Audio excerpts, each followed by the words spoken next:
Hello everyone, इस video में हम नंबरिंग देखेंगे लेटर्स की, सो दैट हमें क्वेश्चंस करने में इजी हो रीजनिंग के। राइट, देखो ABCDE ऐसे लेटर्स हैं जो यूजुअली याद रहते हैं बिकॉज ये स्टार्टिंग के हैं। Right, 1 2 3 4 5 ABCDE।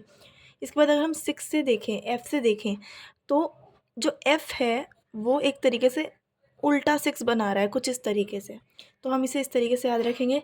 G में देखेंगे तो 7 इसमें ऑटोमेटिकली बनता ही है, तो ये भी याद रहेगा। 8 की अगर हम बात करें, H की अगर हम बात करें, तो ये कुछ इस तरीके की शेप ले लेगा, तो ये 8 भी बना रहा है। इसमें से ही हमें 8 मिल गया, इसमें से ही हमें 7 मिल गया, इसमें से ही 6 मिल गया।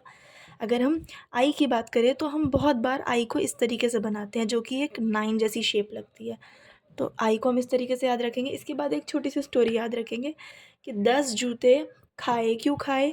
10 जूते खाए, 11 12 लौंग लानी थी, तेरी मम्मी ने ऑर्डर दिया है। इसे याद रखेंगे, 10 जूते, 10 और जे से जूते, ठीक है।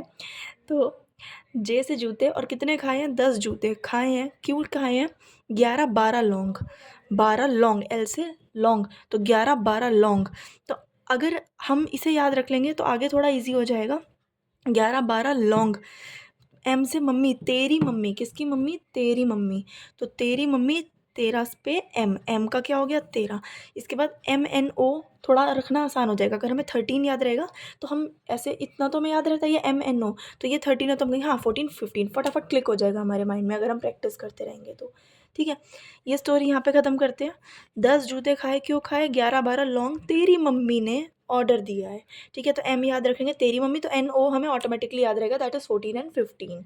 ठीक है, इसके बाद अगर इंडिया में किसी को किसी से प्रेम हो जाए तो सब क्या रखते हैं? 16 सोमवार रखते हैं। तो P से होता है प्रेम, और प्रेम हुआ है तो रखेंगे हम 16 सोमवार उस व्यक्ति को पाने के लिए। ठीक है, तो 16 सोमवार क्या मिलेगी उससे? हमें हमारी रानी मिल जाएगी, क्वीन मिल जाएगी। तो P16 याद रखेंगे, 16 सोमवार, तो आगे के दो हमें ऑटोमेटिकली याद रहेंगे। P से 16 है तो 17 18, दैट इज़ क्वीन। और किसको मिलेगी? क्वीन मिलेगी राजा को। ठीक है, तो 16 17 18, PQR, P से 16 सोमवार, ठीक है, 16 17 18, PQR 16 17 18। इसके बाद अगर हम बात करें, 2 3 तक हमें याद रह सकता है, आगे का उससे ज़्यादा थोड़ा मुश्किल हो जाता है।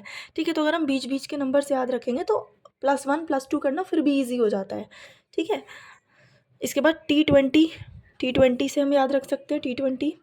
उसके बाद अगर ये 20 है तो S हमें पता है कि S T से पहले आता है, तो हम फटाफट माइंड में माइनस हो जाएगा 1 सेकंड में। ठीक है, ये प्रैक्टिस करते रहेंगे तो बहुत ईजी हो जाएगा अगर एक बार हमने इसको फॉलो कर लिया तो। मतलब अराउंड 5 to 10 क्वेश्चन अगर आप इस वाले रूल से करेंगे ना प्रैक्टिस, तो आपको बहुत ईजी हो जाएगा। T20 फिर 1 माइनस हुआ, दैट इज़ S हो गया 19। ठीक है, अंडर 21 टीम, अंडर 21, तो U अंडर 21 से याद रखेंगे, U है आपका 21। इसके बाद तो बहुत सिंपल है, V के लिए ऊपर 2 पॉइंट आ रहे हैं, देखो क्या कितने पॉइंट बना रहे हैं? 2 पॉइंट, तो याद रहेगा 22। W कितने पॉइंट फॉर्म कर रहा है? 3, दैट इज़ 23। X कितने पॉइंट फॉर्म कर रहा है? 4 पॉइंट फॉर्म कर रहा है, 24। 4 पॉइंट फॉर्म कर रहा है, 24। इसके बाद Y और Z, ये तो लास्ट के हैं, 25 26 हमें याद रहेगा ही। Okay, bye bye. Hope you like it. Please do like and subscribe my channel.